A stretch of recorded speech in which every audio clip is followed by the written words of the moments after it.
Welcome again to this lecture. We were discussing about the Thevenin's and Norton's theorem in the last two lectures, and today's problem is 9.20. The first problem is 9.20. Look at the picture. This network shown in is the simple representation of a transistor, and for this network we have to determine the Thevenin's equivalent circuit around the load RL. इसको इसलिए बोल रहे हैं transistor का equivalent representation क्योंकि आप देख सकते हैं जो तीन रेजिस्टेंस है RE, RB और RC, ये तीनों ही रेजिस्टेंस होते हैं ट्रांजिस्टर के लेग में across the collector base and emitter terminal respectively. ठीक है, VS एक सोर्स है, अल्फा I3 करंट दिया हुआ है ऊपर की तरफ, जो एरो है वो अल्फा I3 को बता रहा है, और अल्फा I3 जो है again it is the dependent source. तो एक इंडिपेंडेंट सोर्स है और एक डिपेंडेंट सोर्स है ना।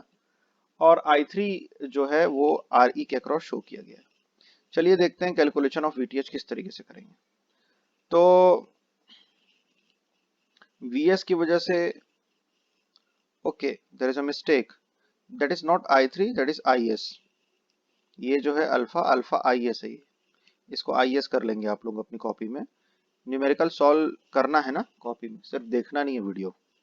ठीक है, IS अल्फा IS ले लिया वहां से, और यहाँ से IS करंट फ्लो हो रहा है। ठीक है, ये VS है। यहाँ से ये अगर अगर मैं इसको ओपन करूं, क्योंकि मुझे VTH निकालने के लिए RL को तो ओपन करना ही पड़ेगा, तो ये ओपन सर्किट वोल्टेज इसीलिए बोलते हैं इसको। यहाँ से करंट I एंटर कर रहा है, और I की वैल्यू क्या है, यहाँ पे 0 है। ठीक है, और अगर मैं इस पर्टिकुलर रेजिस्टेंस RC की बात करूं तो इसके अक्रॉस दो करंट आ रहे हैं, एक तो यहाँ से एक करंट आ रहा है और एक यहाँ से करंट आ रहा है। ठीक है, इसलिए लिखा गया I प्लस अल्फा IS, है ना। और यहाँ पे RB के अक्रॉस आप देख सकते हैं ये करंट आ रहा है, IS करंट आ रहा है यहाँ से। ठीक है, इसको आगे सॉल्व करते तो समझ में आएगा कि किस तरीके से इन करंट्स के डायरेक्शन को लेना है। तो सबसे पहले हम लोग आउटपुट लूप की तरफ चलते हैं। आउटपुट लूप की तरफ अगर मैं VTH का इक्वेशन लिखूं तो VTH इक्वल्स टू हो गया अल्फा IS इंटू RC। दोनों करंट का समेशन तो है, I प्लस अल्फा IS तो है, बट ये I की वैल्यू, ये यहाँ पे स्मॉल I है, यहाँ पे कैपिटल I है। कभी भी इस तरीके का नोटेशन यूज नहीं करते हैं। ठीक है, ये एक स्टूडेंट के नोट से मैं आप लोगों को डिक्टेट कर रहा हूँ। ये जो I है, आप यहाँ पे भी इसको स्मॉल I ही लेंगे, या अगर यहाँ पे कैपिटल I ले रहे हैं तो इसको फिर कैपिटल I लेंगे।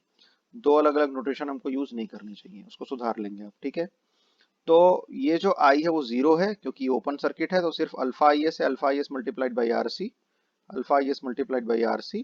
और यहाँ पे RB के क्रॉस आपको एक करंट मिल रहा है IS, और ये small I is nothing but this capital I। ठीक है, ओके। अब कई लोग ये क्वेश्चन करते हैं कि सर ये अल्फा IS यहाँ पे अगर ट्रेवल कर रहा है तो अल्फा IS घूम के इधर क्यों नहीं आता है नीचे। देखिए, करंट एक लूप के अंदर ट्रेवल करता है जब तक उसको पाथ नहीं मिलता डिवीजन का। अगर मैं इस वाले पर्टिकुलर लाइन को यहाँ से हटा के अगर यहाँ पे कनेक्ट करूँ, यहाँ पे कनेक्ट करूँ, तो भी मीनिंग आपके सर्किट की चेंज नहीं होने वाली है। ठीक है, लेकिन क्योंकि ये लाइन यहाँ पे कनेक्टेड है इसलिए कंफ्यूजन हो जाता है कि अल्फा IS घूम के इस तरफ भी आना चाहिए, बट ऐसा नहीं है। ये लूप यहाँ पे क्लोज्ड है, क्लोज सर्किट पाथ है ये। तो अल्फा IS का जो एग्जिस्टेंस है सिर्फ RC के क्रॉस है, इसको RB के क्रॉस कंसिडर नहीं करना है। ऐसा एक प्रॉब्लम हम लोगों ने टू पोर्ट थ्योरी में बनाया था जब हम लोगों ने एच पैरामीटर कैलकुलेट किया था। I think the problem was 11.7 और 11.13, 11.13 जहां तक मुझे याद है। ठीक है, तो ये हो गया इक्वेशन नंबर 1। और इक्वेशन नंबर 1 में जो अननोन पैरामीटर है IS कहाँ से मिलने वाला है आपको, इनपुट लूप से मिलने वाला है। तो इनपुट लूप में हमने अप्लाई कर दिया, तो VS equals to IS into RE जो ऊपर है, plus IS into RB, IS into RE plus IS into RB। I को फिर से इग्नोर करना है, ये जो I इसको फिर से इग्नोर करना है क्योंकि अभी भी ओपन सर्किट वोल्टेज ही निकाल रहे हैं, करंट की वैल्यू 0 रहेगी। तो IS यहाँ से मिल गया, IS की वैल्यू को यहाँ सब्स्टिट्यूट कर दिया, सॉल्व किया, तो VTH की वैल्यू यहाँ से मिल गई। तो VTH का सॉल्यूशन जो है वो कंप्लीट हो गया।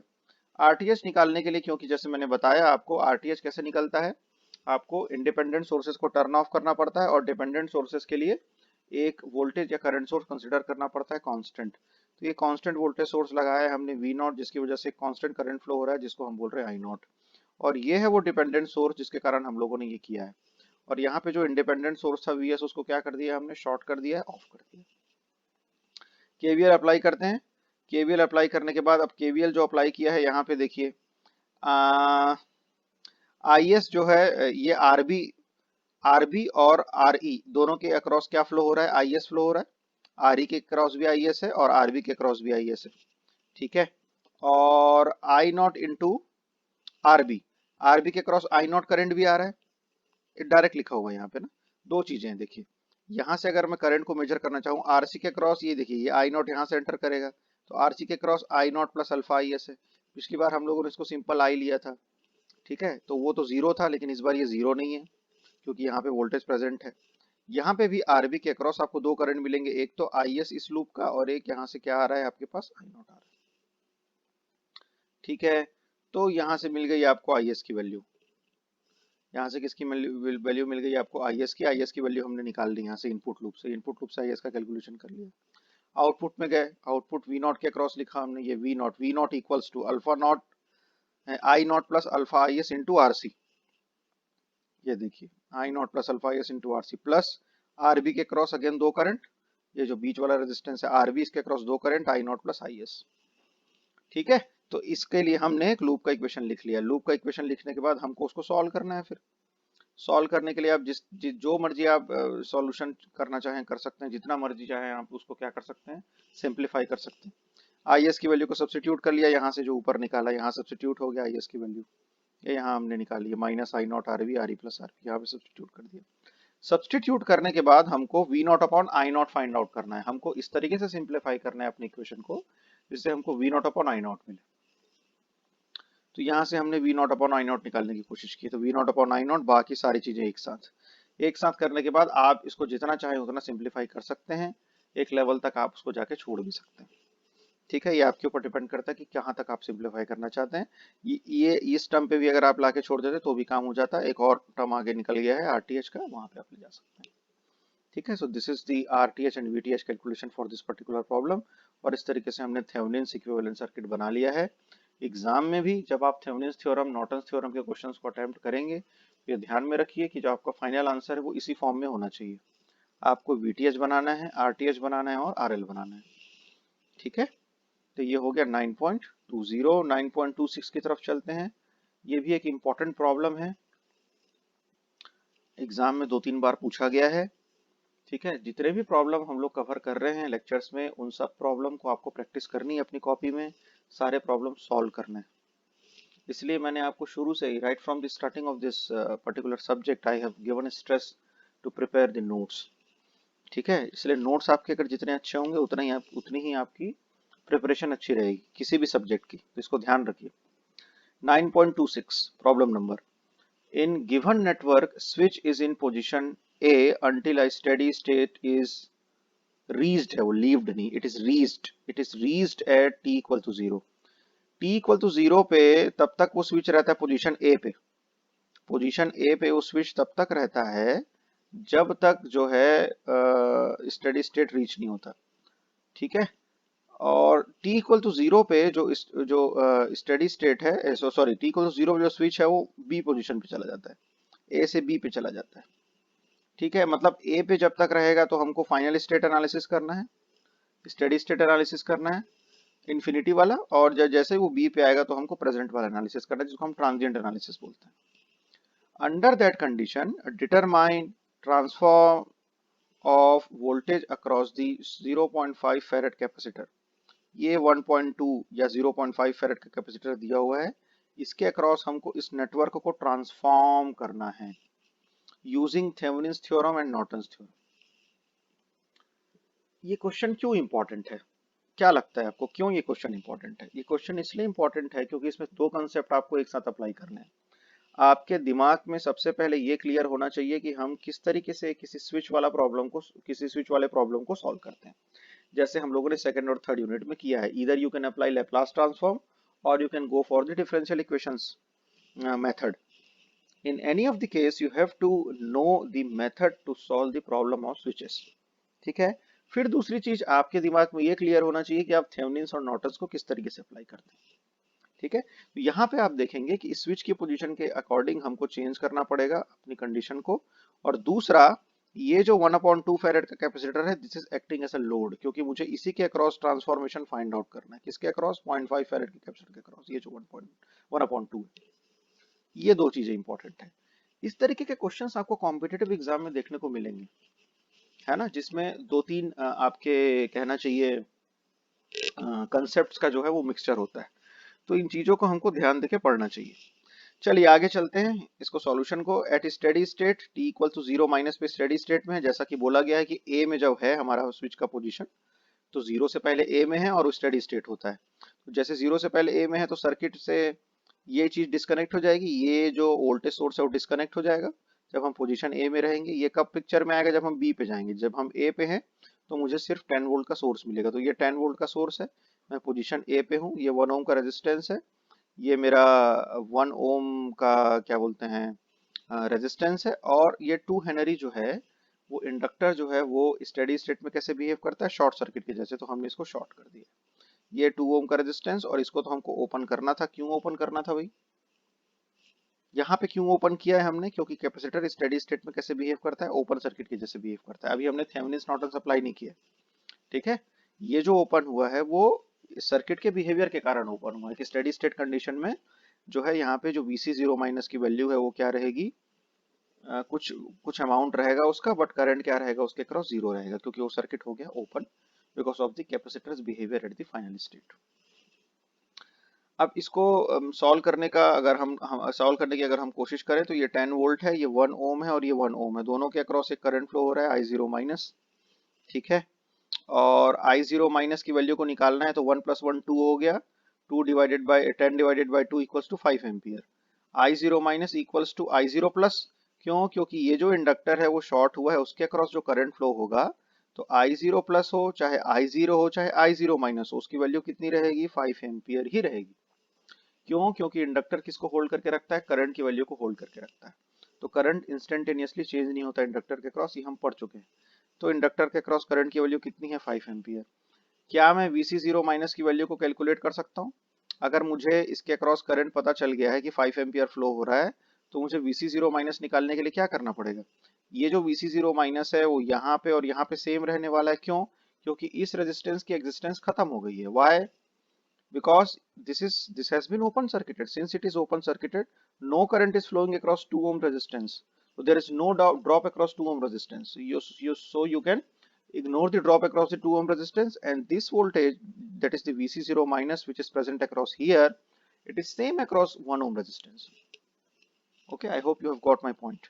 तो Vc0 माइनस दोनों में सेम होने वाला है, और आपको अगर इसके अक्रॉस वोल्टेज निकालना है तो आप इसके अक्रॉस भी वोल्टेज निकाल पाएंगे।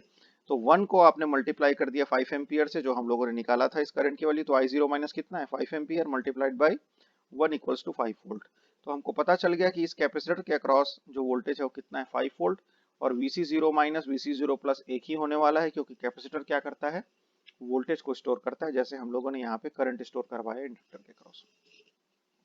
अब t इक्वल टू 0 पे स्विच की पोजीशन B पे चली गई है और हमारा सर्किट शिफ्ट हो गया है इसकी तरफ। B पे ये सर्किट आ गया है, ये 1 ओम का रेजिस्टेंस, ये 1 ओम का रेजिस्टेंस। अब हमने इंडक्टर की जगह क्या बना दिया? 5 एम्पियर का करंट सोर्स बना दिया। हम बिल्कुल बना सकते हैं।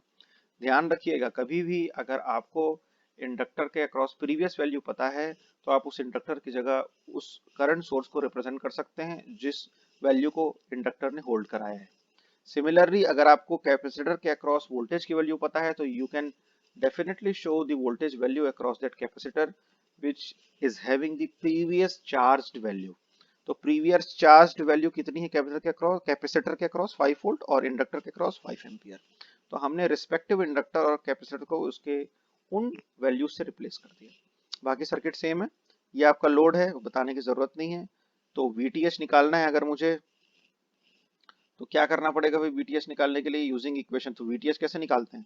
VTH निकालने के लिए क्या करना पड़ता है? ये सब चीजें बाद में आएंगी, ये सब चीजें बाद में आएंगी, ठीक है।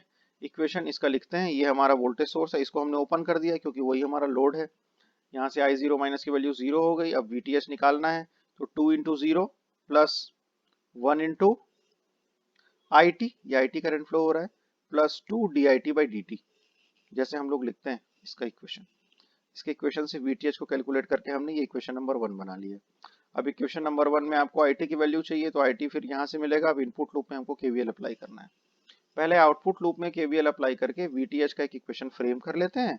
फिर उस VTH के इक्वेशन में जो भी चीज हमको चाहिए होती है अगर वो इनपुट से रिलेटेड है तो हम इनपुट लूप में चले जाते हैं।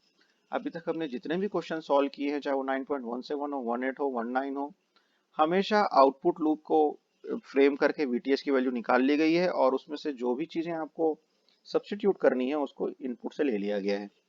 ठीक है, अब हम इनपुट लूप में आते हैं। इनपुट लूप में हम अप्लाई करते हैं केवीएल। तो ये है e to the power minus T into U T equals to, ये 1 + 1 2 हो जाएगा, तो 2it प्लस यहाँ पे 2dit/dt, ये हो गया मेरा इक्वेशन 2 होना चाहिए मेरे ख्याल से, पता नहीं 3 क्यों लिखा हुआ है, कोई बात नहीं। अब यहाँ पे लैपलास ट्रांसफॉर्म अप्लाई कर लेते हैं।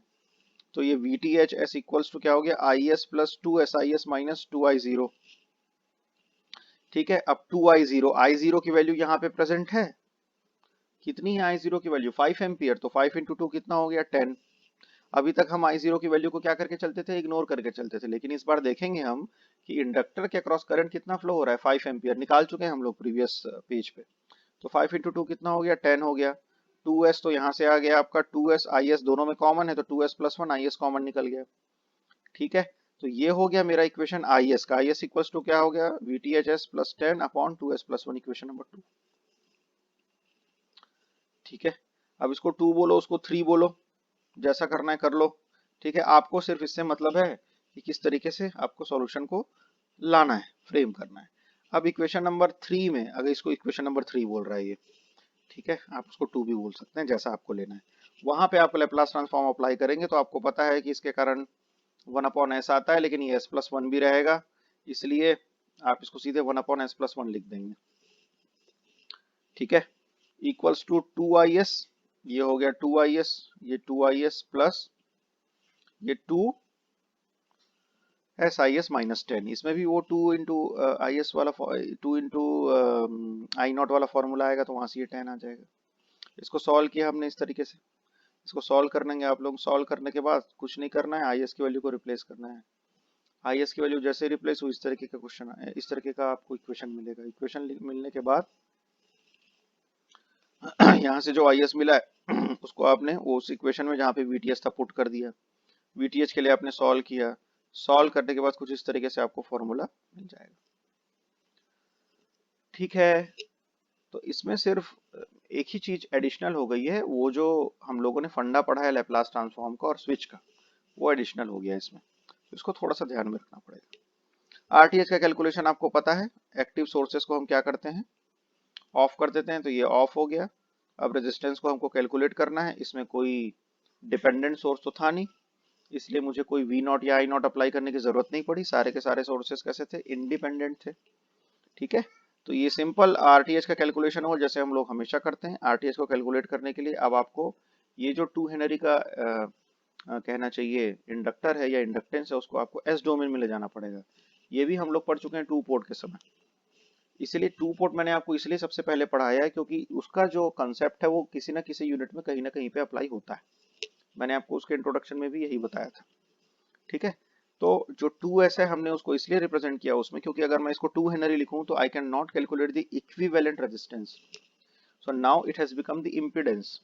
So all the values which has been which is there in the circuit, and since we have converted the 2 Henry inductor into the impedance, now we can easily calculate the equivalent impedance of the circuit, and the equivalent impedance of the circuit is nothing but the RTH. ठीक है, तो यहाँ पे आप देखिए 2s plus 1 है, ये series में 2s प्लस 1, करंट यहाँ से डिवाइड होगा तो ये दोनों आपस में क्या हो गए, पैरेलल, तो 1 into 2s plus 1, 1 plus 1 plus 2s, plus इसके साथ किस में है, सीरीज में, तो यहाँ से हमने कैलकुलेशन कर लिया, कुछ इस तरीके से मेरा आंसर आएगा RTH का। तो RTH का कैलकुलेशन हो गया यहाँ से खत्म। This is all about 9.26। 9.32 में चलते हैं। 9.32 में आप ये सर्किट देखिए, ये कैसा सोर्स है, डिपेंडेंट, ये कैसा सोर्स है, डिपेंडेंट, लेकिन ये जो डायग्राम है वो कैसा है, सर्कल। हम लोगों ने क्या पढ़ा है कि डायग्राम जो है वो कैसा होना चाहिए, डायमंड शेप, है ना। अगर डायमंड शेप है डायग्राम तब हम लोग बोलते हैं कि वो सोर्स कैसा है, डिपेंडेंट, लेकिन ये कॉन्ट्राडिक्टरी है। ये यहाँ पे जो सोर्स है वो बिल्कुल सर्कल के फॉर्म में बना हुआ है, लेकिन हम देखते हैं कि ये source μ1 multiplied by V2 minus V1 पे डिपेंडेंट है और ये μ2 multiplied by V3 minus V1 पे डिपेंडेंट है। मतलब जब तक मुझे V2 V1 V3 V1 μ2 μ1 नहीं पता होगा तब तक मैं इसकी वैल्यू को कैलकुलेट नहीं कर सकता, इसलिए ये डिपेंडेंट सोर्स है। तो कभी भी हमको जो है एकदम ऐसा नहीं कि एक कन्वेंशन बन गया तो उसी को फॉलो करना है, हमको अपना मेथड अप्लाई करना है, अपना दिमाग अप्लाई करना है कि ये जो सोर्स दिया हुआ है वो डिपेंडेंट है या इंडिपेंडेंट है, उसको एनालाइज करना है, उसके अकॉर्डिंग फिर हमको काम करना है। ठीक है, और ये जो सोर्स है ये देखिए ये V1 ये है इंडिपेंडेंट सोर्स, क्योंकि V1 खुद है एक वोल्टेज सोर्स, उसको किसी के ऊपर डिपेंड नहीं होना पड़ रहा है ना, और यहाँ पे V2 भी है। ठीक है, तो हमको RTH निकालना है, VTH निकालना है और इक्विवेलेंट सर्किट फाइंड आउट करना है इस रेजिस्टेंस के क्रॉस RL के cross. Problem number 9.32 of Van Valkenburg. RTH का कैलकुलेशन करने के लिए क्या करते हैं, इंडिपेंडेंट सोर्सेस को ऑफ करते हैं, तो ये V1 ऑफ हो गया, V1 क्या हो गया वहां से ऑफ हो गया, तो V1 को हटा दिया हमने। बाकी फिर तो कुछ नहीं है, आपको सिर्फ और सिर्फ क्या करना है, इस कैलकुलेशन के अकॉर्डिंग V0 तो अप्लाई करना ही पड़ेगा, क्योंकि डिपेंडेंट सोर्सेज का केस है, V0 के कारण I0 भी फ्लो होगा। तो अब आप सीधे सीधे क्या करेंगे, इस I0 को इस पूरे सर्किट में फ्लो करा के इक्वेशन लिखते जाएंगे, जैसे I0 into R3 minus μ2 plus I0 into R2 minus μ1 plus I0 into R0 equals to V0। हमने सिर्फ KVL अप्लाई किया, KVL अप्लाई करने के बाद इसको सॉल्व किया, सॉल्व करने के बाद हमको अब ये देखना है कि हम किस वैल्यू को किससे क्या कर सकते हैं, रिप्लेस कर सकते हैं या कॉमन ले सकते हैं। ठीक है, इसको थोड़ा सॉल्व करना पड़ेगा, सॉल्व करने के बाद करते करते करते करते आपको सॉल्यूशन जो है वो आगे बढ़ता हुआ मिलेगा। ठीक है, तो यहां से मुझे V0 अपॉन I0 की वैल्यू को फाइंड आउट करना है। ठीक, अब इसमें दो तीन चीजें हैं कि हम V1, V2 और V3 की वैल्यू को किस तरीके से क्या करते हैं, रिप्लेस करते हैं। एक सेकंड, V1, V2 और V3 की वैल्यू को हम किस तरीके से रिप्लेस करते हैं उसका एक फंडा है। जैसे कि यहाँ पे minus V2 into V3 minus V1 है, तो V1 तो जीरो है, V1 कितना है, जीरो है। वैसे ही फिर V2 है, तो V2 का इक्वेशन हम किस तरीके से लिख सकते हैं। तो इन चीजों को आपको देख के आपको कैलकुलेशन करना है और V0 की वैल्यू को कैलकुलेट करना है। ठीक है, आई होप आप लोग सब कर लोगे, इसमें कुछ नहीं है, सिर्फ कैलकुलेशन करना। ये प्रॉब्लम कंसेप्ट सिर्फ इतना ही था कि आप डिपेंडेंट इंडिपेंडेंट कितना कैसे से निकालोगे, उसके बाद तो ये प्रॉब्लम सिंपल मैथमेटिकल हो जाता है, क्योंकि आपको V0 upon I0 ultimately find out करना है। तो चीजों को किस तरीके से रिप्लेस करना है, आप जैसे जैसे प्रॉब्लम सॉल्व करते जाओगे आपको अपने अपने आप वो चीजें जो है वो क्लियर होती जाएंगी। ठीक है, उसके बाद आपको VTH का कैलकुलेशन करना है, तो VTH का कैलकुलेशन करेंगे तो फिर से वही ओपन सर्किट वोल्टेज। ठीक है, ओपन सर्किट वोल्टेज लेके आपको निकालना पड़ेगा, है ना। ठीक, तो मेरे ख्याल से आप लोग इसको कैलकुलेट कर लोगे आसानी से, नहीं तो ये प्रॉब्लम तो आपकी स्क्रीन पे सॉल्व ही है, स्टेप बाय स्टेप नोट कर लेना और उसको फिर उस हिसाब से कैलकुलेट कर लेना उसके according. So this is all about today's lecture. We have covered the Thevenin's and Norton's problem. Norton का अगर आपको इसी प्रॉब्लम को अगर आपको नॉर्टन से सॉल्व करने बोलेगा तो क्या करेंगे, कुछ नहीं करेंगे, थेवेनिन्स का ही VTH RTH निकालेंगे, RTH को RN लिख देंगे क्योंकि वो नॉर्टन्स रेजिस्टेंस हो जाएगा, जो RTH है जो थेवेनिन है वो नॉर्टन्स रेजिस्टेंस है, इक्विवेलेंट है। और एक बार VTH RTH निकल गया तो you can calculate IN is the Norton's current, IN equals to VTH upon RTH। ठीक है, तो अलग से आपको नॉर्टन्स पढ़ने की कोई ज़रूरत नहीं है। ठीक है, शॉर्ट सर्किट करंट वाला मेथड मैं प्रेफर नहीं करता हूं क्योंकि उसमें बहुत लोग कंफ्यूज होते हैं। ठीक है, जो नॉर्टन्स का कन्वेंशनल तरीका है सॉल्व करने का। तो this is all for today's lecture. In next lecture we will discuss about some other theorems. Thank you for watching.